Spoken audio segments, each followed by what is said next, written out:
Ladies and gentlemen, welcome back to the GothamChess Slow Run. This is episode number 32, and in case you've missed it or you need a reminder, in this series I started on an authorized account on chess.com. I'm going up the rating ladder. I started at 400, and today, hopefully, we cross 1400, and hopefully we do it with no problems. We are now deep in the intermediate level territory, and as I have been saying at the introduction of the last several videos, if you are looking for a way to take your game to the next level, check out my second book. It comes out in October this year. A bunch of you have already bought out the signed copies, both in the US and in the UK and in Europe. We're going to try to get it out there more internationally.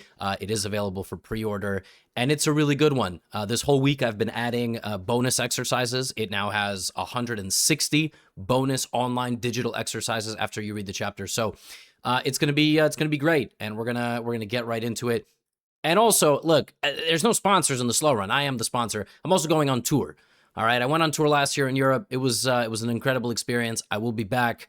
5 destinations, and we are gonna try to add some more. We're gonna have special guests, live guests, the ELO. So maybe I'll be seeing some of you in Europe. Maybe not. Maybe you get the book. Maybe not. Maybe a friend of yours gets the book. Maybe you get the book as a present for somebody else. I don't know. But those are the 2 big things coming up later this year. So I got to tell you about them, all right? That's the sponsored segment. I feel like it's kind of acceptable to be the sponsor of my own content, all right? We're going to get into the games today. I'm going to start out. Got a game with the black pieces. My opponent opens with d4. Now I'm going to show you how good the Dutch defense is at this level. Of course, you can play a lot of different openings. You know, actually, one opening I haven't played, I'm going to play the Dutch, all right? There's a lot of good openings. All right, we actually have a London against the Dutch. And I just made a video called Magnus. I changed the title a couple times, but it's called Magnus Carlsen proves in this game that he's not human. This game proves that Magnus Carlsen is not human. In that game, Magnus went like this. He played a Leningrad Dutch defense, and his opponent very quickly played pawn to h4. And Magnus went pawn up, pawn up, pawn up, and he made little spikes. I'm not going to play exactly like that, but so far my opponent is playing in a very flexible manner, like the move e4 is possible. So I'm going to play actually exactly like Magnus. Okay, so I'm not going to play exactly like Magnus. Has my opponent already blundered? There are some London positions where after this setup of pieces, you have a very sneaky little tactic here. And it's the move pawn to e5. And you have to be very aware of pawn breaks as an intermediate player. Chapter 2 of the next book is all about pawn play. I'm going to have a physical copy soon. I will show you. And this, on an elementary level, looks like it loses a pawn. It just looks like I have e5, pawn takes, knight takes, bishop takes. But in that skirmish, my queen opens, and this bishop is unprotected. And this move works because it's not just about pawn takes. It's also about this fork.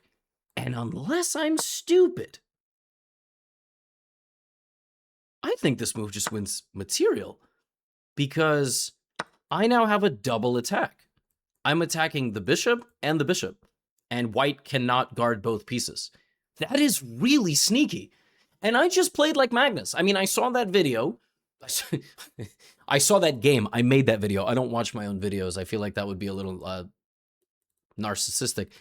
So with this kind of, pawn break in the middle in the Dutch defense, if white kind of lackadaisical plays the setup that they're going for, you might get this fortunate break. And after knight takes knight, which was an important other detail to see, this is a good idea. This is a nice tricky idea. It doesn't quite work. But I also had the spot that the knight can take, and then this would take this. My opponent has spotted that, which is why they go here. Now, actually, for me, even though this knight is hanging, everything works. I can block with the pawn. I can bring the knight back. Both moves are good. I can even bring this knight back, as ugly as that looks, because the bishop guards the knight. And even this move, provided I don't take with the queen, works. So everything works. Just don't move your king. Even though after that you have queen d5 with some tactics, but it's not going to work. Probably this is the cleanest and easiest. But bishop d7, I mean, I'm up material. I might as well trade, right? So after the bishop takes, I will just bring this knight back. I will just bring it out of danger. This is interesting piece mechanics that I target the bishop and it's hanging. Otherwise, this move would be possible. This move is possible, but after this, there is no follow-up for white. That's important. As you calculate variations, and I will also tell you on the slow run, because this is a series for improvers, this, for kind of serious players, I have signed the contract to write the third book. So my next book is going to take you to 1700. And the next book after that is going to be Road to Mastery. And master level stuff is calculating lines like E5. Short, quick, accurate variations, seeing how the board is opening up. The bishop, okay, this is there. Now, this is the move that comes to mind in 1 second. I mean, it can't possibly be a bad move. I'm not looking to counter this or anything. I'm very well aware these pieces are staring at each other. I think the game is going to go castles, castles. If I get my king out of the middle, everything is good. Obviously, a queen trade here is a massive benefit to me because the major piece of counterplay, the source of counterplay for the opponent will be the queen. With no queen, you could keep attacking, but it's better to just castle. With no queen, we're never in any danger. Now I'm looking at knight to e4, which threatens the trade of the knights, the queens, and the bishops. So knight to e4 is a potential major problem. If I'm with white here, I make a subtle queen move, because that way I can move my knight. Now, don't go queen b3 and blunder your knight. There are some positions, actually, the queen can go that far, but then gets trapped. So just make sure you can always get out of the position. But yeah, with white, you need a subtle, kind of simple move. It doesn't matter, though. I'm still going to trade everything. Knight to e4. And, with black, I do want moves like knight e4 to become automatic for you, right? Like, you're winning, just trade the pieces. That's not a bad move, but I still think knight e4 is just an automatic. The bishop can take the bishop. Yeah, I mean, we're going to get the bishop, the knight, and maybe the queen off the board with the three next moves. Here I was thinking like to play queen takes, but then I think the bishop can take the rook. So here's how you mess up your calculation. You go queen takes, knight takes, bishop takes, knight takes, rook. Good, I should play it. No, in chess, you cannot prove yourself right. You have to prove yourself wrong. If queen takes, white doesn't have to take. White can take on f8. That's how people make mistakes. I actually think this move is fine. My king is out in the open a little bit. And now, look, if I take this, the queen is just going to move. Before I take the knight, I want to play queen takes queen, which is a Zwischenzug, an in-between move. The only way this doesn't work is if, after queen takes queen, the knight can go somewhere. And it probably can't do that. It could checkmate. That's the only thing you have to look for. But there's no useful move with the knight, so this is a very easy calculation. Now both pawn takes and bishop takes are good. I like pawn takes. My bishop continues to keep this protected, and when this opens, the f-file opens. And this game should be won as an intermediate 10 times out of 10. You should, and it's not an exaggeration, 10 times out of 10. The plan is very simple. Okay. That's actually not the worst move. b5 is a very reasonable idea. My bishop doesn't have a lot of squares, so let's stop that with a6. Let's just stop the plan. I think white will play a4. If white plays a4, you kind of have to calculate, like, all right, can I bring my bishop back? Can I put the rook on the open file? I think rook d8 is probably fine. To be honest, the best move is probably like b5, but you're up a piece. You can't really overthink things here. Let's just allow the counterplay. Like, the best move now is b5.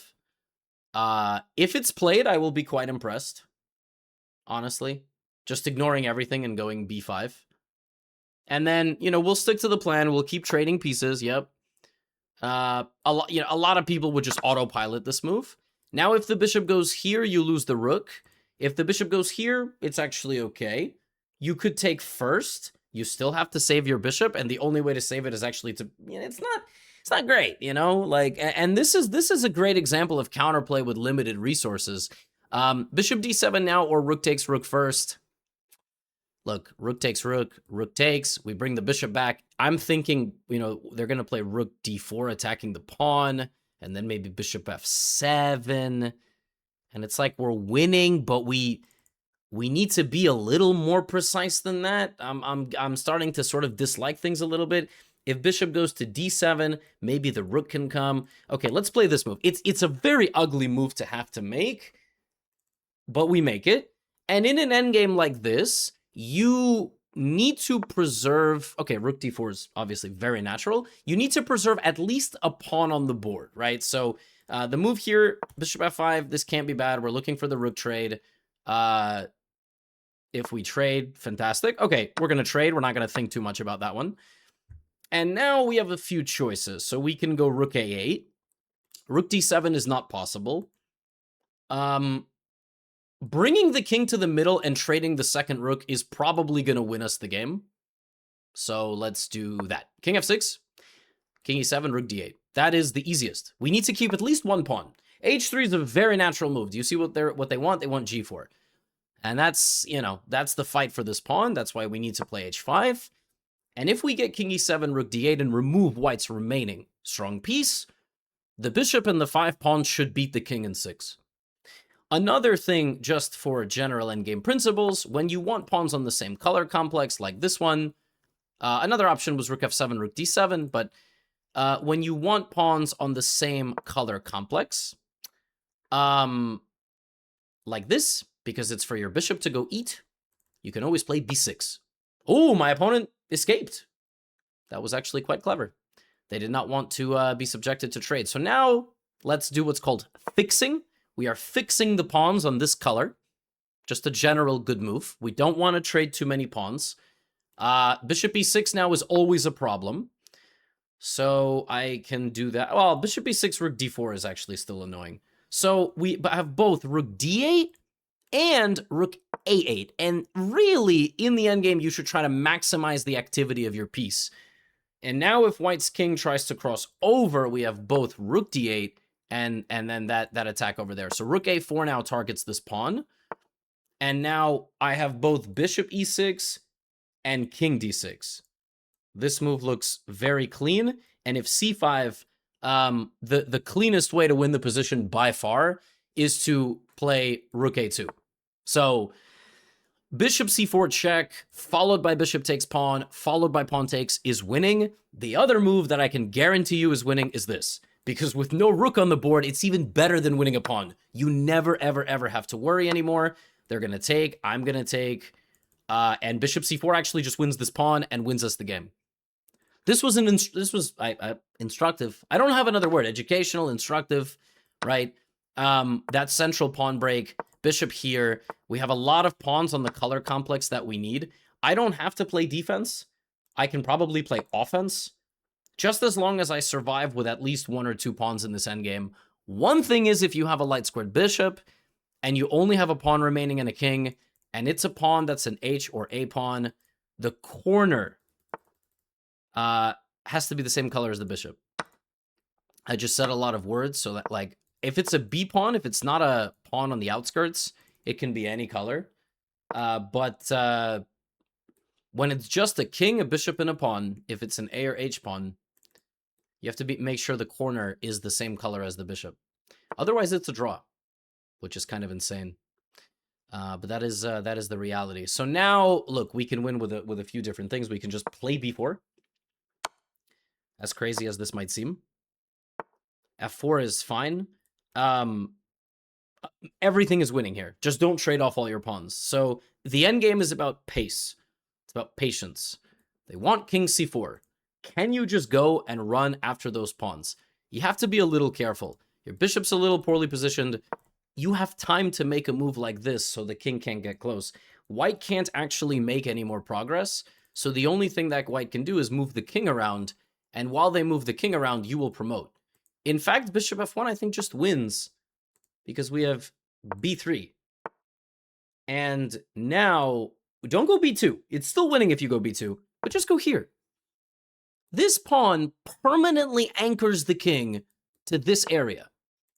By the way, my bishop's not even hanging. Look, they can't even take my bishop. And I just go. And because I'm covering the light squares, I'm winning. I'm winning. White is going to now go here thinking take and then promote. That doesn't even work. It doesn't even work because they're 3 squares away from queening. And I kept enough pawns on the board that once I eat all the pawns, I'm going to win the game. That was a good game. Not to compliment ourselves like usual. I will pre-add the game just so I don't forget. Sometimes I forget. And, yeah.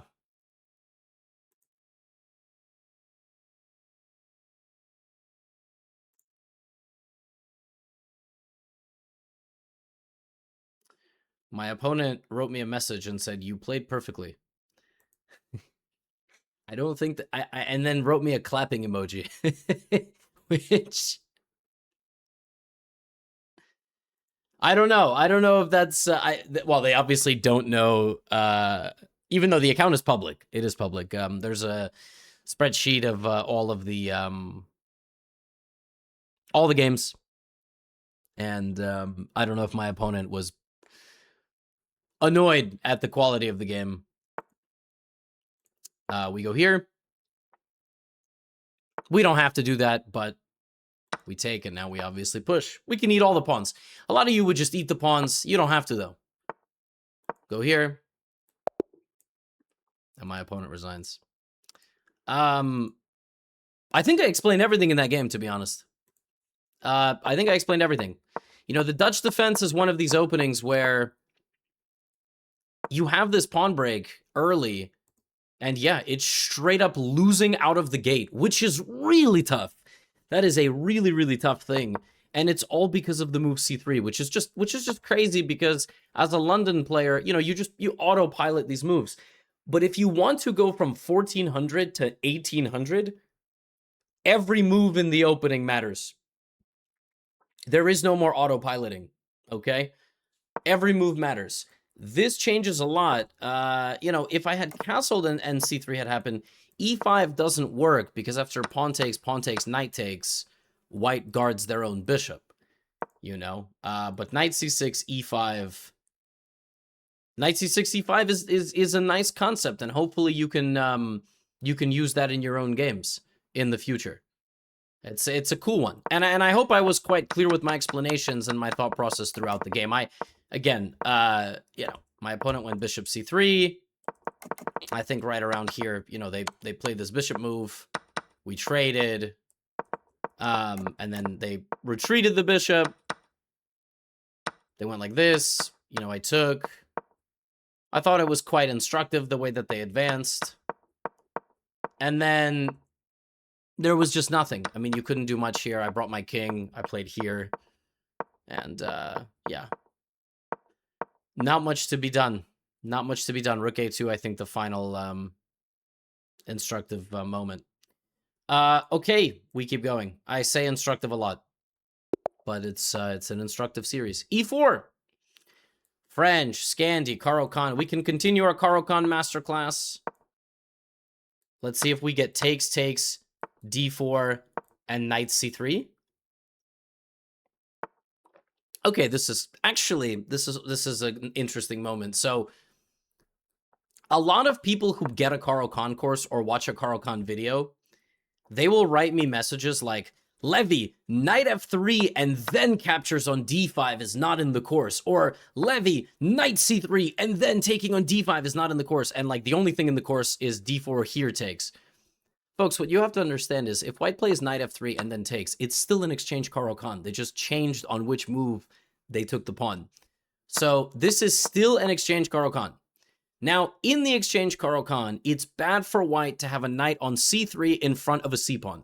It's just bad. It's bad because, and I'm actually forcing the knight to go there.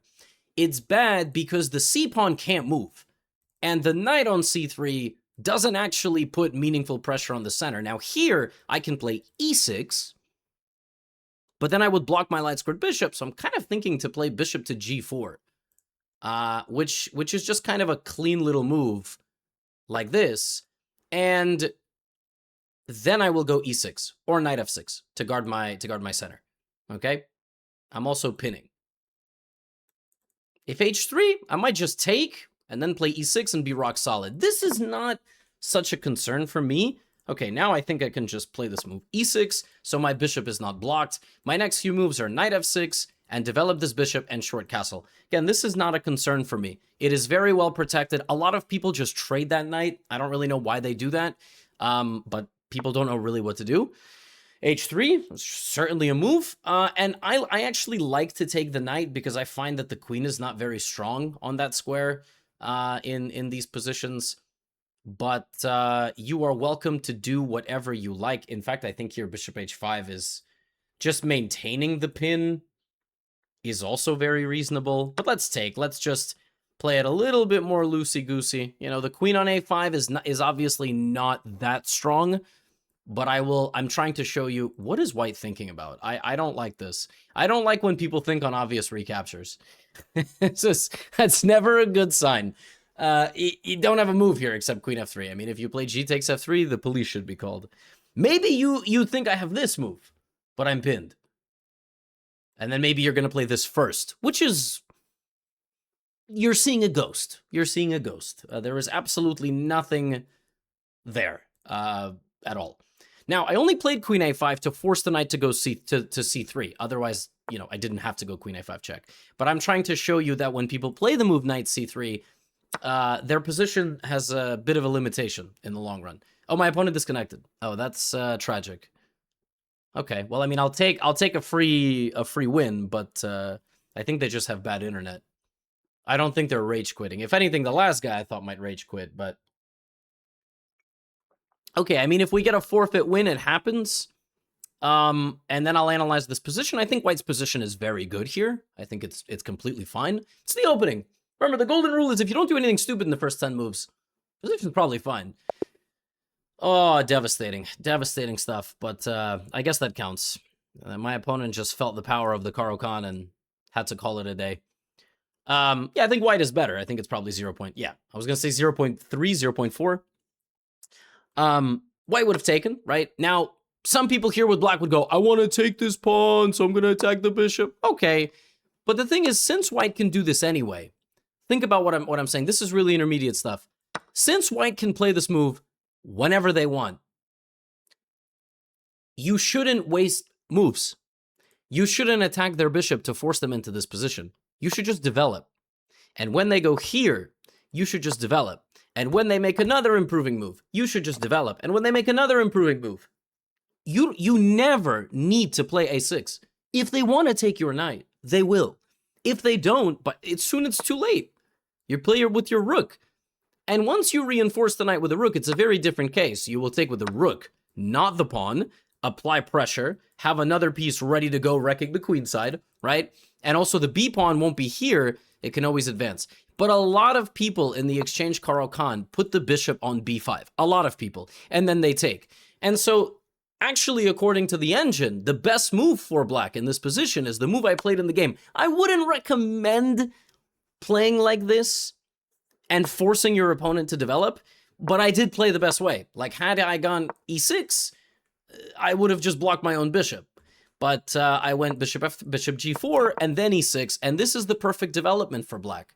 The knight is very stable. This knight is not very good. It's permanently playing defense. Here, I don't have to take on f3. I can go here. I didn't go here because actually I know that the best move in this position is to chase me away and then justify this pin. I've seen this before.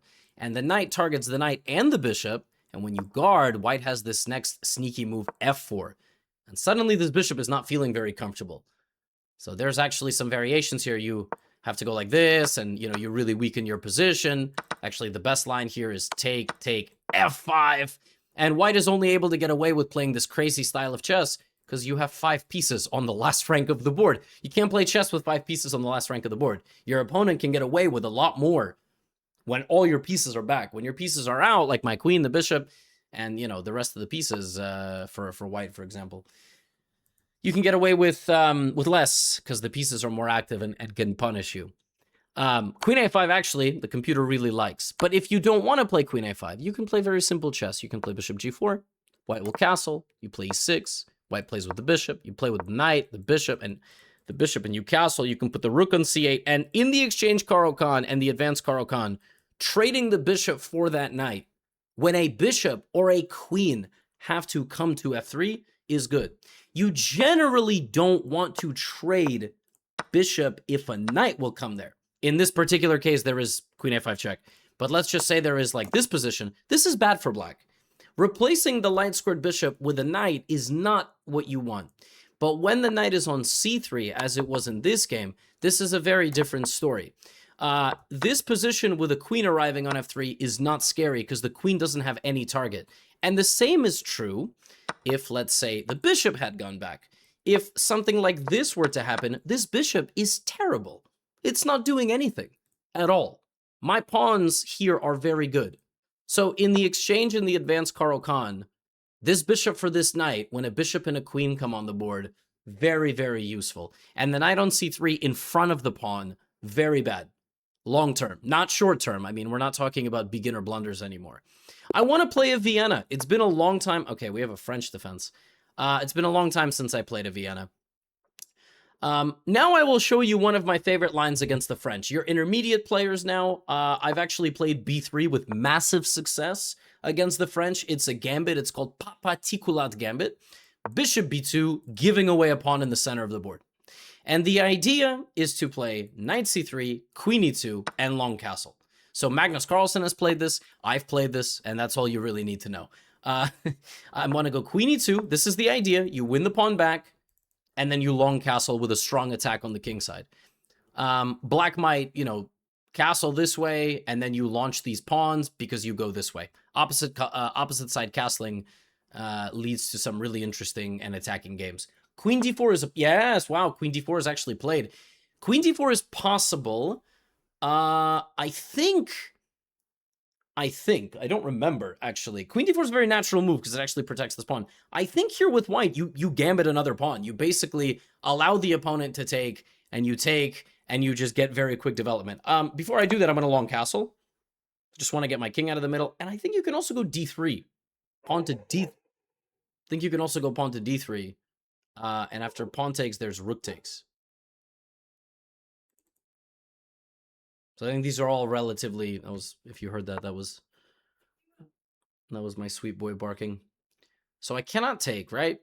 Knight b5 is an idea. Yeah, I'm going to go f3. I'm going to play this pure gambit style. If pawn takes, I'm developing all my pieces. I'm attacking the queen again. And I will show you how to play a position down a pawn. Down a pawn, but with compensation and initiative. Initiative is every move you make comes with authority and comes with a threat and comes with an idea. We would love for black to castle. We would love for black to show us, where they're going to put the king. There's always this really aggressive move, pawn to g4. And if knight takes, you have rook g1, but my opponent hasn't castled, and they still could castle longside, which that would be really embarrassing if I just went on some big attack and then, nothing actually happened. I didn't manage to land any sort of attacking idea. So let's play knight e5. Worst comes to worst, we will grab the bishop, and I'm saying worst comes to worst because if we get the bishop pair, that's a very odd move.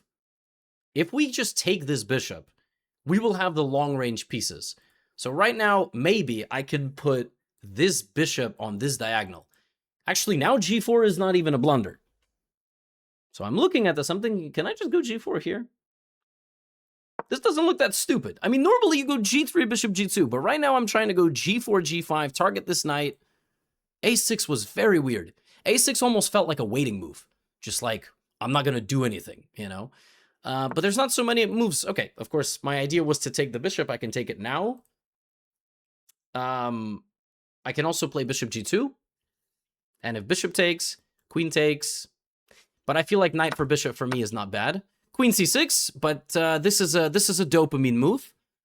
Look, you can't play chess like this at intermediate. This is queen c6 attacking the rook, but not developing a knight. And when you take, you just help me develop. Not only do I develop a piece, I create a threat, and so I've greatly improved my position. Now I have 4 pieces out, and I have a threat incoming. I'm about to put the 5th piece with massive pressure. g5 is already looking, borderline very, very dangerous for black. Very dangerous. You can't move the knight forward at all. You have to move it back. Knight to d5 is looking tasty. I'm threatening the queen, but the queen will just move. And, even though there's a pin here, I'm not sure it's good enough for anything. can maybe go d4, d5. I think just bringing another piece with pressure can't be bad. So I'm pressuring that pawn on f7, just improving one of my pieces. Black has to go knight c6. It's insane my opponent hasn't finished up their development. They have like 2 more moves. Now knight c6 is almost losing because knight d5 would be vicious, attacking the queen and the pawn, but the queen could continue to protect. By the way, side note, one other move that I should really consider here as white is king b1. It's almost always a useful move to just get the king off the line. I mean, I'm looking at this. I'm looking at this. Is my opponent finally going to castle? I see this. The easy move is just to protect it. But I feel like I have something better. Like queen f3. Queen f3 is actually a fork. I am threatening this and this, which you don't see very often. Wait a minute. Everything is falling apart here. This move weakened that pawn. So for a long time, I've been looking at knight to d5, but I'm also looking at knight a4, attacking the queen, and discovered attack on the pawn on g7. So everything looks good. Everything. Let's go here. I think black has to castle.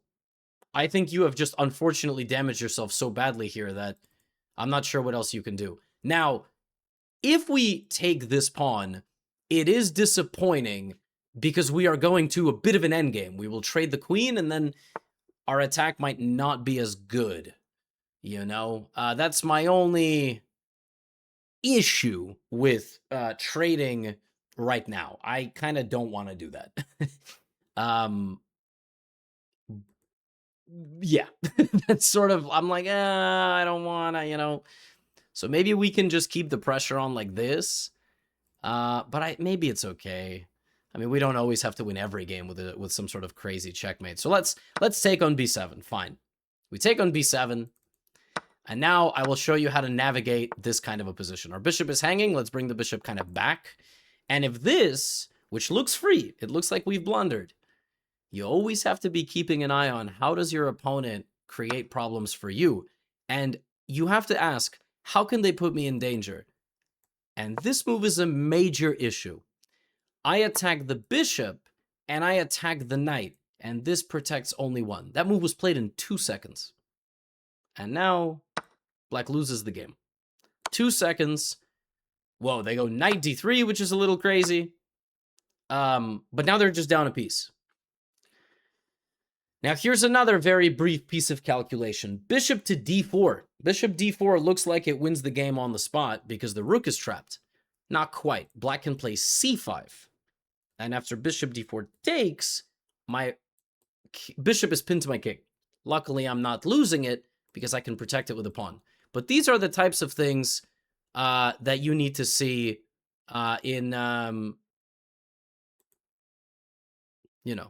that you need to see in your games.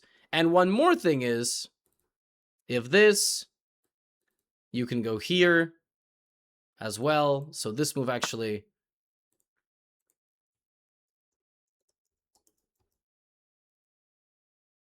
my opponent invited me to a chat and wrote to me. Today's the day of people inviting me to chats and writing me messages. They said, frick Gotham Chess, which means I might be playing like an 11-year-old, which is actually kind of adorable. Or this is an adult who says the word frick, which is fine. Which is fine. Nice find. Cool idea. We take that. And we protect. This was a fun game. This gambit is very, very tricky. Very fun little gambit. We can keep defending that with b4. Our bishop is super locked in. a5, a3.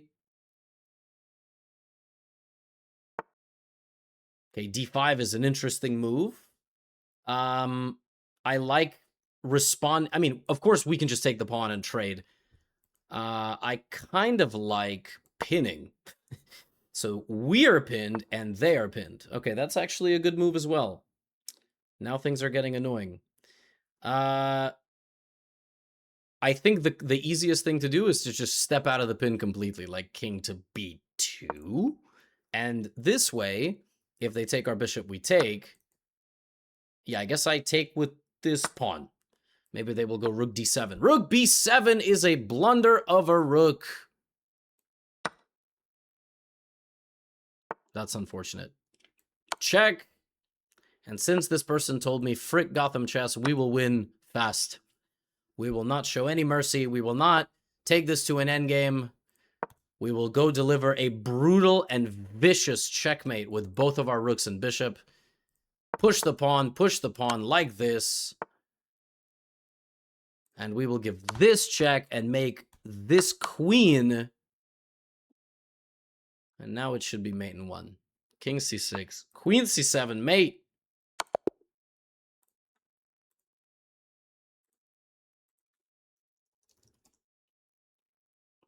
And I said, good game to my opponent.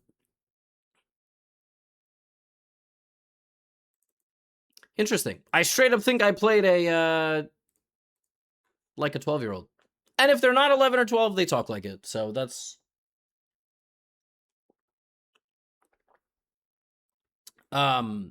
that's always good. Anyway, let's analyze that game. French defense, bishop b2. Very, very interesting gambit. If you would like to add this to your toolbox, I highly recommend it. I have a course on it, as always. I mean, you know the drill. But you don't even, all you have to know here is what happens if they take the pawn or they don't take the pawn, and how do you develop your pieces. This gambit is very, very fun. This move is normal. F3. Yeah, and now actually the computer in this position says g4 is completely playable, which is crazy. Play it. If they take, you put the rook in g1, and you're just like, I have a lot of activity. And then you can play d4 and d5, and yeah, that's that's tough. That's to just give away this pawn. I went 95, which I was expecting, and it's important here that my opponent developed their pieces. Because they never developed their pieces, they were never actually able to mobilize and get into the game. This was the big moment here. Taking back with the queen or with the knight. The dopamine hit of queen takes knight attacking this rook actually took the game from 0.5 to 2 point, basically 3. 3-point advantage purely on this. And then I went rook f1, and suddenly all my pieces are active.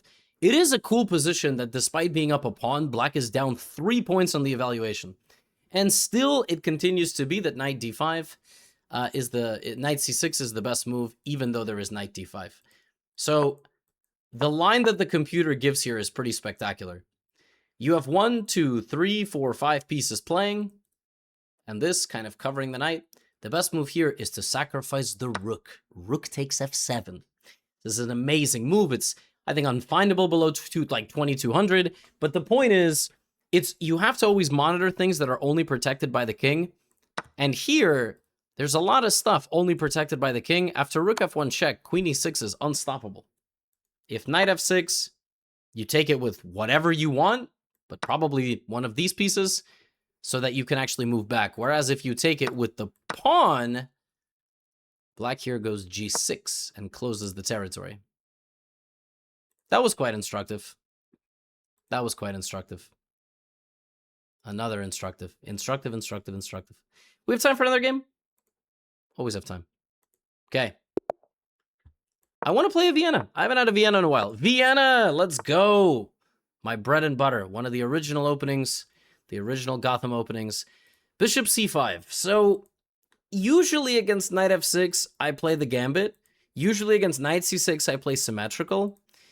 Against bishop c5, there is one particular move, and it's queen g4, and it's really annoying for black to protect the pawn on g7. Like, shockingly difficult. Yeah, queen f6 is playable. But then I always have this move knight to d5. And you just have to not blunder checkmate. And as long as you don't blunder checkmate, you will be fine. So here, knight f3 looks maybe okay for me. Knight f3, and then followed by some sort of knight to d5. It's funny, there's a scholar's mate already on the board. Let's go knight f3. Now, this doesn't work because, oh!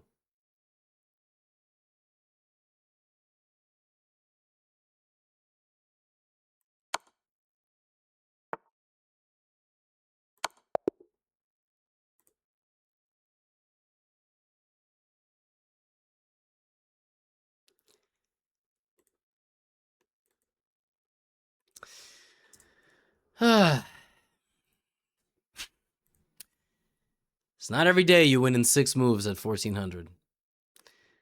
So let's see how that happened. So look, bishop c5 is a tricky move.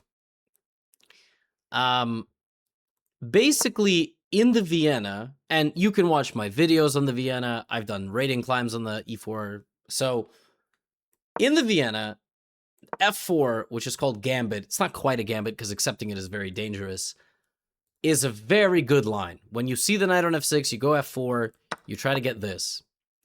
When they play knight c6 and you get the symmetrical, then queen g4 is a very nice move.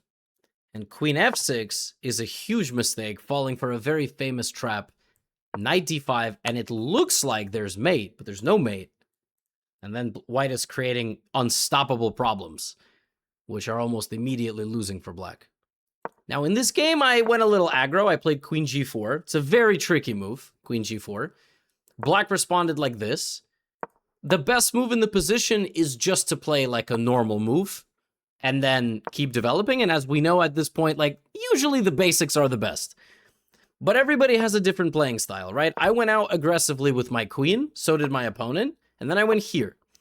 And now I'm threatening knight to d5. So if you play knight c6, you just lose on the spot to knight d5, hitting this, and if this, then this. And you can already resign. You can't quite attack my queen here. You can't. I mean, you can play knight h6, but after this move, I create too many problems again with knight d5. And you lose. You just straight up lose the game. That's why I said my move was tricky. It's not the best move, but it was tricky. But to play d6 and forget that the bishop that you're trying to attack the queen with has nothing protecting it, yeah, that's tough. That's tough. And that just shows you that even at this level, mistakes are going to happen. It never gets any better. You're going to make one move mistakes for the rest of your life. Bishop c5 is a very rare move for the Vienna. Bishop c5, very rare move. Bishop b4 is also not bad. Against bishop b4, I think the best practical move is pawn to d4. Very good move. After pawn takes, queen takes, you attack this and this. Black already has to do this. And white is just a lot better here. You play f3, castle, bishop out, castle. The position is very dangerous for black. You get very good development, and black is very passive. But bishop c5 is, yeah, you know, you can play it like normal, and this is totally reasonable. Try to play for f4, knight f3 like this. Here, here, here, here, f5, and you try to go with the bishop. Typical Vienna pawn structure. But I tried to get very aggressive, and it worked out. I won the game in literally 6 moves. So sometimes bringing out the queen early is still completely feasible, even at 1400. It's a bit of a crappy way to go out, but this is life. And man, I'm so annoyed. My next book is only out in like 5 months. I wish it was out sooner, but I can't wait to share it with all of you. Yeah, Slow Run continues. And I will see you in the next episode. Get out of here.